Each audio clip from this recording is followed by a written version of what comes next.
श्री राधा चरित्रामृत भाग 3। भानु की लली श्री राधा रानी। राधा राधा राधा श्री राधा। प्रेम की लीला विचित्र है, प्रेम की गति भी विचित्र है। इस प्रेम को बुद्धि से नहीं समझा जा सकता है, इसे तो हृदय के झरोखे से ही देखा जा सकता है। हो सकता है मिलन की चांदनी रात का नाम प्रेम हो, या उस चांदनी रात में चंद्रमा को देखते हुए प्रियतम की याद में आंसू को बहाना, ये भी प्रेम हो सकता है। मिलन का सुख प्रेम है तो विरह वेदना की तड़प का नाम भी प्रेम ही है। शायद प्रेम का बढ़ना, प्रेम का तरंगायित होना, ये विरह में ही संभव है।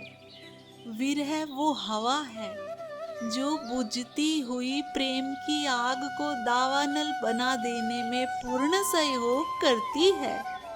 कालिंदी के किनारे महर्षि शांडिल्य श्री कृष्ण परपौत्र वज्रनाभ को श्री राधा चरित्र सुना रहे हैं और सुनाते हुए भाव विभोर हो जाते हैं। हे वज्रनाभ, मैं बात उन हृदयहीन की नहीं कर रहा जिन्हें ये प्रेम व्यर्थ लगता है। मैं तो उनकी बात कर रहा हूँ जिनका हृदय प्रेम देवता ने विशाल बना दिया है, और इतना विशाल कि सर्वत्र उसे अपना प्रियतम ही दिखाई देता है। कण कण में, नभ में, थल में, जल में, क्या ये प्रेम का चमत्कार नहीं है? इसी प्रेम के बंधन में स्वयं सर्वेश्वर परात्पर पर ब्रह्म भी बंधा हुआ है। यही इस श्री राधा चरित्र की दिव्यता है। श्री राधा रूठी क्यों है? वज्रनाभ ने सहज प्रश्न किया। इसका कोई उत्तर नहीं है वत्स, प्रेम निमग्न महर्षि शांडिल्य बोले। लीला का कोई प्रयोजन नहीं होता। लीला उमंग आनंद के लिए मात्र होती है। हे यदुवीर, वज्रनाभ प्रेम की लीला और वैचित्र्यता के लिए हुए हैं। इस प्रेम पथ में जो भी होता है वो सब प्रेम के लिए ही होता है। प्रेम बढ़े और बढ़े, बस यही उद्देश्य है। नए नए वत्स वज्रनाभ, बुद्धि का प्रयोग निषिद्ध है। इस प्रेम लीला में इस बात को समझो। फिर गंभीरता के साथ महर्षि शांडिल्य समझाने लगे। 3 मुख्य शक्तियां हैं, महर्षि ने ये बताया। द्रव्य शक्ति, क्रिया शक्ति और ज्ञान शक्ति।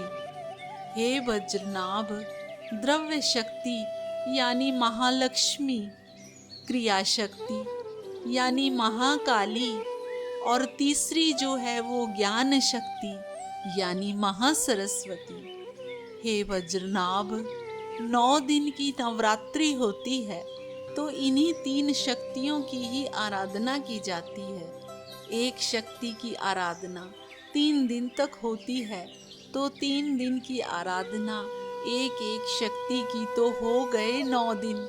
नवरात्रि इसी तरह की जाती है।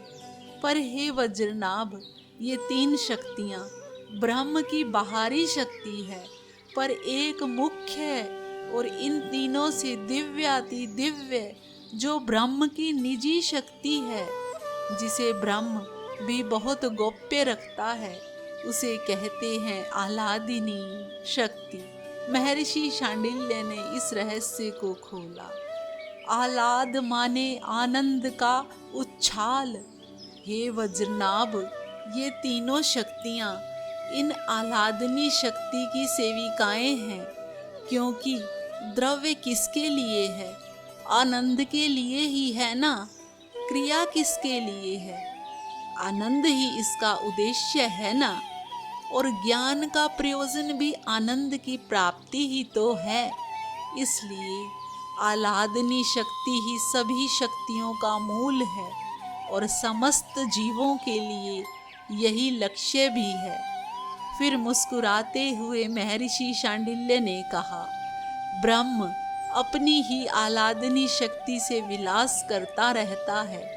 ये संपूर्ण सृष्टि उन आह्लादिनी और ब्रह्म का विलास ही तो है, यानी यही महारास है। सुख दुख ये हमारी भ्रांति है वज्रनाभ। सही में देखो तो सर्वत्र आह्लादनी ही नृत्य कर रही है। इतना कहते हुए फिर भावातिरेक में डूब गए महर्षि शांडिल्य। कहाँ है श्याम सुंदर? इतना कहते हुए फिर भावातिरेक में डूब गए थे महर्षि शांडिल्य। महर्षि शांडिल्य डूब चुके थे। कहने लगे, कहाँ है श्याम सुंदर? कहाँ है श्याम सुंदर? बताओ चित्रा सखी, कहाँ है मेरे कृष्ण? आज निकुंज में आ गए थे गोलोक क्षेत्र से कृष्ण के अंतरंग सखा। वो श्री राधा को मना रहे हैं। रूठ गई है श्री राधा। इतना ही कहा था चित्रा सखी ने, पर पता नहीं क्या हो गया इन श्री दामा भैया को।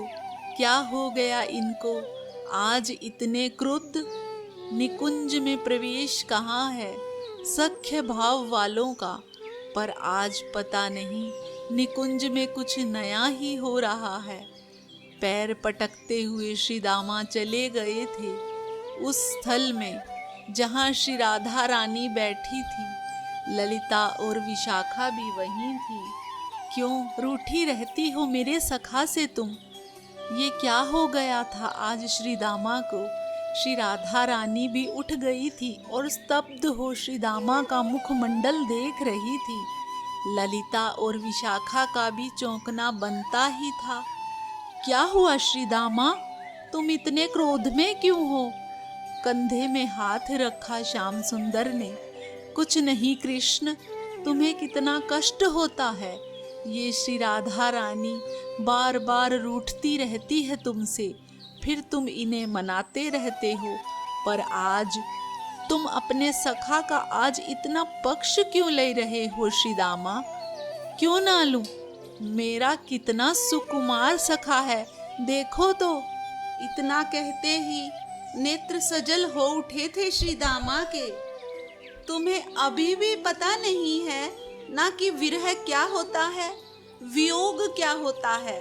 हे राधे, कृष्ण सदैव तुम्हारे पास ही रहते हैं ना, इसलिए लाल नेत्र हो गए थे श्री दामा के। मेरा ये श्राप है आपको श्री राधे। श्री दामा बोल उठे। तुम पागल हो गए हो क्या श्री दामा? ललिता विशाखा बोल उठी। हाँ, मेरा ये श्राप है कि तुम जाओ पृथ्वी में और जाकर एक गोप कन्या के रूप में जन्म लो। श्री दामा के मुख से ये निकल गया।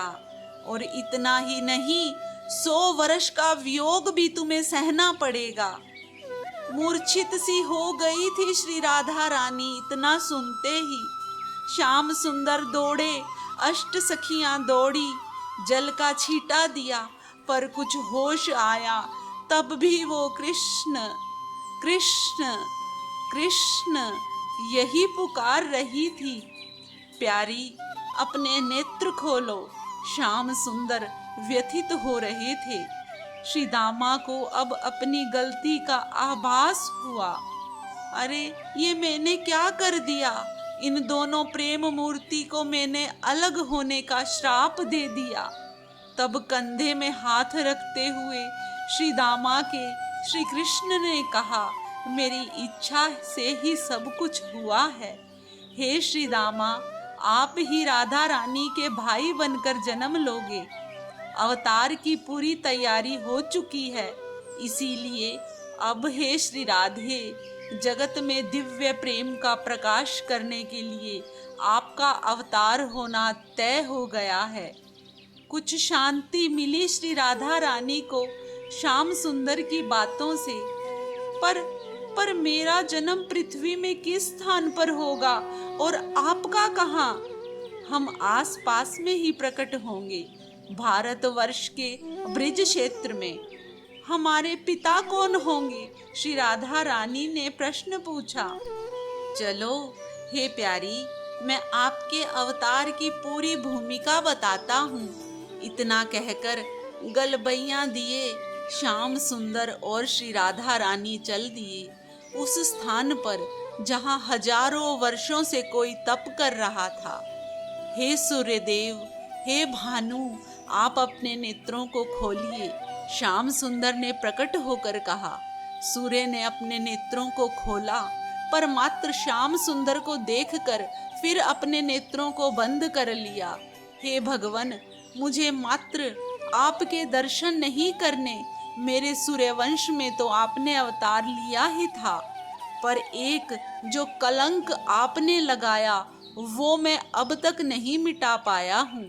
मुस्कुराते हुए श्याम सुंदर सीता त्याग की घटना से अभी तक व्यथित हो हे सूर्यदेव? क्यों न हो, आपकी विमल कीर्ति में ये सीता त्याग एक धब्बा ही तो था। इसलिए मैं तभी अपने नेत्रों को खोलूंगा जब मेरे सामने श्री किशोरी जी प्रकट होकर स्पष्टतः सूर्यदेव ने ये कहा। तो देखो हे सूर्यदेव, ये है मेरी आत्मा श्री किशोरी जी। यही सब शक्तियों के रूप में विराजित हैं। यही सीता, यही लक्ष्मी, यही काली, सब में इन्हीं का ही अंश है। हे वज्रनाभ, सूर्यदेव ने जैसे ही अपने नेत्रों को खोला, सामने दिव्य तेज वाले तपते हुए स्वर्ण की तरह जिनका अंग है, ऐसी श्री राधिका जी प्रकट हुई। सूर्यदेव ने स्तुति की, जय जयकार किया। आप क्या कहना चाहते हैं? आपकी कोई कामना है हे सूर्यदेव? अमृत से भी मीठी वाणी में श्री राधा रानी ने सूर्यदेव से पूछा। आनंदित होते हुए सूर्य ने हाथ जोड़कर कहा, मेरे वंश में श्री राम ने अवतार लिया था, पर आपका अपमान हुआ, ये मुझसे बिल्कुल सहा नहीं गया था। श्री राम तो अवतार पूरा करके साकेत चले गए, पर मेरा हृदय अत्यंत दुखी ही रहता था। कोमलांगी, भोरी, सरला, मेरी बहू किशोरी को बहुत दुख दिया मेरे वंश ने, तभी से मैं तपस्या कर रहा हूँ। सूर्यदेव ने अपनी बात कही। पर आप क्या चाहते हैं? श्री राधा रानी ने कहा, इस बार आप मेरी पुत्री बनकर आओ। सूर्यदेव ने हाथ जोड़कर और श्री राधिका जू के चरणों की ओर देखते हुए ये प्रार्थना की। हाँ, मैं आऊंगी, मैं आपकी ही पुत्री बनकर आऊंगी। हे सूर्यदेव, आप ब्रज के राजा होंगे, वृहतसानोपुर बरसाना आपकी राजधानी होगी और आपका नाम होगा वृषभानु, आपकी पत्नी का नाम होगा कीर्तिदा। सूर्यदेव को ये वरदान मिला। सूर्यदेव ने श्री राधिका अष्टक का गान किया। युगल सरकार अंतर्ध्यान हुए। पर प्यारे, आपका अवतार? निकुंज में प्रवेश करते ही श्री राधा ने कृष्ण से पूछा था। मैं? मुस्कुराते हुए कृष्ण, मैं तो एक रूप से वासुदेव का भी पुत्र बनूंगा और गोकुल में नंदराय का भी, देवकी नंद भी और यशोदा नंदन भी।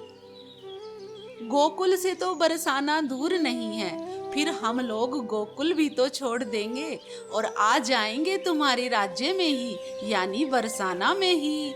हम यहाँ नहीं रहेंगी, हम सब भी आपके साथ जाएंगी। श्री राधा रानी की अष्ट सखियों ने प्रार्थना की, और मात्र अष्ट सखियों ने ही नहीं, उन अष्ट की अष्ट सखियों ने भी, निकुंज के मोरों ने भी, निकुंज के पक्षियों ने भी और निकुंज की लता पत्रों ने भी प्रार्थना की। श्री राधा रानी ने कहा, हाँ, ये सब भी जाएंगे। खुशी की लहर दौड़ पड़ी थी निकुंज में।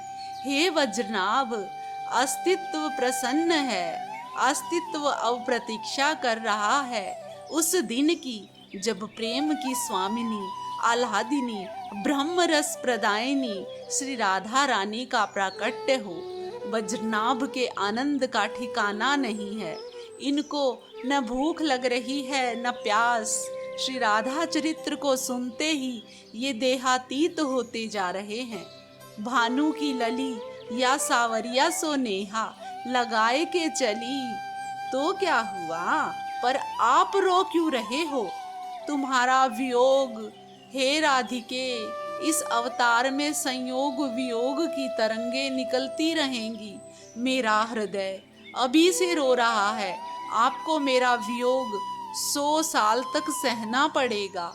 पर प्यारे, संयोग में तो एक ही स्थान पर प्रियतम दिखाई देता है, वियोग में तो सर्वत्र सभी जगह। मुझे पता है मेरा एक क्षण का वियोग भी आपको विचलित कर देता है, पर कोई बात नहीं, लीला ही तो है ये। हमारा वास्तव में कोई वियोग तो है नहीं। इसलिए आप अब ये अश्रु बहाना बंद करो। और हाँ, कुछ सोचने लगी श्री राधा, फिर बोली, हाँ, मुझे ब्रजमंडल नहीं दिखाओगे? प्यारे, मुझे दर्शन करने हैं उस ब्रज के, जहाँ हम लोगों की केली होगी, जहाँ हम लोग विहार करेंगे। चलो उठो। श्री राधा रानी ने अपने प्राण श्याम सुंदर को उठाया और दोनों ब्रजमंडल देखने के लिए चल पड़े।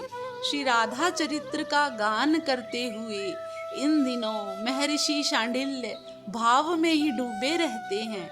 वज्रनाभ को तो श्री राधा चरित्र के श्रवण ने ही देहातीत बना दिया है। हे वज्रनाभ, ब्रज का अर्थ होता है व्यापक और ब्रह्म का अर्थ भी होता है व्यापक, यानी ब्रह्म और ब्रज दोनों पर्याप्त ही हैं। इसको ऐसे समझो जैसे ब्रह्म ही ब्रज के रूप में पहले ही पृथ्वी में अवतार ले चुका है। गलबैया दिए युगल सरकार ब्रजमंडल देखने के लिए अंतरिक्ष में घूम रहे हैं। देवताओं ने जब युगल सरकार के दर्शन किए तो उनके आनंद का ठिकाना नहीं रहा। हमें भी ब्रजमंडल में जन्म लेने का सौभाग्य मिलना चाहिए। समस्त देवों की यही प्रार्थना चलनी शुरू हो गई थी। हे वज्रनाभ, इतना ही नहीं, ब्रह्मा, शंकर और स्वयं विष्णु भी यही प्रार्थना कर रहे थे। देवियों ने बड़े प्रेम से युगल मंत्र का गान करना शुरू कर दिया था। इनकी भी अभिलाषा थी कि हम अष्ट सखियों की भी सखियां बनकर बरसाना में रहेंगी, पर हमें भी सौभाग्य मिलना ही चाहिए। इतना ही नहीं, दूसरी तरफ श्री राधिका जी ने देखा तो एक लंबी लाइन लगी है। प्यारे, ये क्या है? इतनी लंबी लाइन, और ये लोग कौन हैं?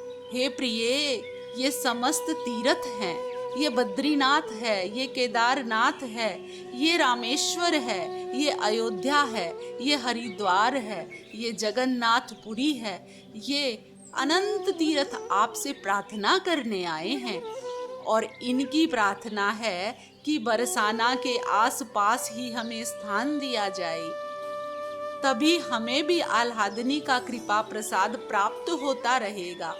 नहीं तो पापियों के पापों को धोते धोते ही हम उस प्रेमानंद से भी वंचित ही रहेंगे जो अब ब्रज की गलियों में बहने वाला है। उच्च स्वर से जगत का मंगल करने वाली युगल महामंत्र का सब गान करने लगे थे। मुस्कुराते हुए चारों ओर दृष्टिपात कर रही है आह्लादनी श्री राधिका, और जिस ओर ये देख लेती हैं, वो देवता हो या कोई तीर्थ हो, वो धन्य हो जाता है और जय जय जय जय का उद्घोष करने लगता है। ब्रजमंडल का दर्शन करना है प्यारे, श्री राधिका रानी ने कहा। अब श्री राधा रानी की यही इच्छा है। हाँ तो चलो, मुस्कुराते हुए श्याम सुंदर ने कहा, और ब्रजमंडल कुछ क्षण में ही प्रकट हो गया। ये है ब्रजमंडल, देखो, श्याम सुंदर ने दिखाया। ये है यमुना। यमुना को देखते ही आनंदित हो उठी थी मेरी स्वामिनी श्री राधा रानी, और ये गिरिराज गोवर्धन, और ये ब्रज की राजधानी मथुरा। दृश्य जैसे प्रकट हो रहे थे, श्री राधा रानी सबका दर्शन करती हैं। और हे राधे, ये देखो, महाराजा सूरसेन, इनके यहाँ पुत्र हुआ है, वसुदेव नाम है उनका, मेरे यही पिता बनने वाले हैं। हाथ जोड़कर श्री राधा रानी ने प्रणाम किया नवजात वसुदेव को। और ये देखो, ये है मेरा गोकुल गांव, सुंदर है ना? हाँ, बहुत सुंदर है, श्री राधा रानी ने कहा। तमाल के अनेक वृक्ष हैं, मोरछली, कदम्ब, नीम, पीपल और अनेक पुष्प की लताएं हैं, उनमें पुष्प खिले हैं, घने वन हैं, मादक सुगंध उस वन से आ रही है। प्यारे, देखो, गोकुल में भी बधाई चल रही है, यहाँ भी किसी का जन्म हुआ है। श्री राधा रानी आनंदित है। वो है प्रजन्य गोप, ये इस गांव के मुखिया हैं, इनके 8 पुत्र हो चुके हैं, ये इनके 9वां पुत्र है नंद गोप। मेरे नंद बाबा, मेरे बाबा, मेरे यही पिता हैं, हे श्री राधे। पर ये आपके पिता तो वसुदेव जी। पिता जन्म देने मात्र से नहीं बनते, जब तक उनका वात्सल्य पूर्ण रूप से पुत्र में बरस न जाए, तब तक पिता पिता नहीं, माता माता नहीं। नंद बाबा, इनका वात्सल्य मेरे ऊपर बरसा। श्री राधा रानी ने तुरंत अपना घूंघट खींच लिया था, ससुर जी जो हैं। और ये देखो, हे राधे, ये आपका गांव बरसाना। श्याम सुंदर ने दिखाया अपनी होने वाली जन्म भूमि को। श्री राधा जू ने करबद्ध होकर प्रणाम किया। पर प्यारे, यहाँ भी तो उत्सव ही चल रहा है, बधाइयाँ गाई जा रही हैं, कितने प्रेम पूर्ण लोग हैं यहाँ के। लगता है यहाँ भी किसी का जन्म हो रहा है। श्री राधा के गले में हाथ डाले श्याम सुंदर ने कहा, आपके पिता का जन्म हो रहा है। मेरे पिताजी का? हंसी श्री राधिका। हाँ, आपके पिताजी का। देखो मेरी प्रिय, ये वो जो भीड़ में बैठे हैं ना, पगड़ी बांधे, मूछों में ताव दे रहे हैं, इनका नाम है महीभान।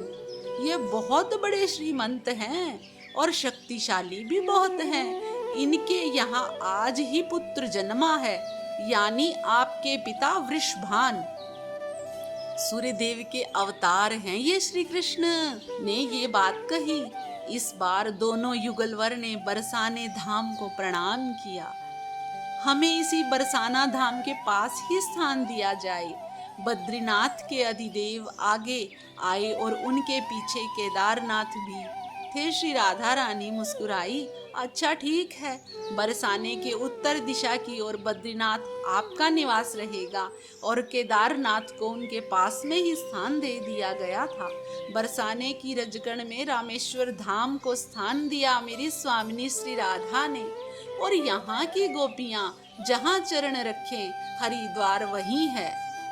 श्री राधा रानी ने समस्त तीर्थों को प्रसन्न किया और फिर देवताओं की ओर देखते हुए बोली, हे देवो, तुम मथुरा में जन्म लोगे, फिर द्वारिका तक तुम ही श्री कृष्ण के साथ जाओगे, और देवियों, इन सब देवताओं की पत्नियां बनकर तुम ही जाओ।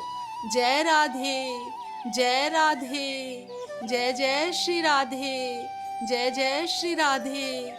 यही युगल संकीर्तन करते हुए सब देवता चले गए थे अपने अपने लोकों की ओर। हे आह्लादिनी, हे हरिप्रिये, हे कृष्णाकर्षणी, हम तीनों देवों को भी कुछ स्थान मिले। ब्रज में हाथ जोड़कर ब्रह्मा विष्णु महेश ने प्रार्थना की। तब मुस्कुराते हुए श्री राधिका रानी बोली, हे विष्णु, आप गोवर्धन पर्वत के रूप में ब्रज में रहोगे, और हे ब्रह्मा, आप मेरे बरसाने धाम में ब्रह्मांचल पर्वत के रूप में यहाँ वास करोगे। हे शिव, आप नंद गांव में रुद्रांचल पर्वत के रूप में आपका वास रहेगा। दिव्याति दिव्य स्वरूपिणी श्री राधा रानी के माधुर्यपूर्ण वचन सुनकर तीनों देव आनंदित हुए और प्रार्थना करते हुए अपने अपने धाम चले गए। राधे, देखो वो ग्वाला, श्याम सुंदर ने दिखाया वो ब्रज का ग्वाला बड़े प्रेम से गौ चराते हुए मस्ती में गाता जा रहा था। ब्रजमंडल देश दिखाओ रसिया, ब्रजमंडल देश दिखाओ, ब्रजमंडल देश दिखाओ रसिया, ब्रजमंडल देश दिखाओ। महर्षि शांडिल्य ने कहा, ब्रज की महिमा अपार है। हे वज्रनाभ, तुम ही विचार करो, जिस ब्रज की रज को स्वयं ब्रह्मा चख रहा हो, उस ब्रज की महिमा कौन गा सकता है। मुझे जाना पड़ेगा। अब राधे अवतार का समय आ गया। अपने हृदय से लगाया श्याम सुंदर ने श्री राधा रानी को। नेत्रों से अश्रु बह चले थे दोनों के। राधे, श्री राधे, जय जय श्री राधे, राधे राधे।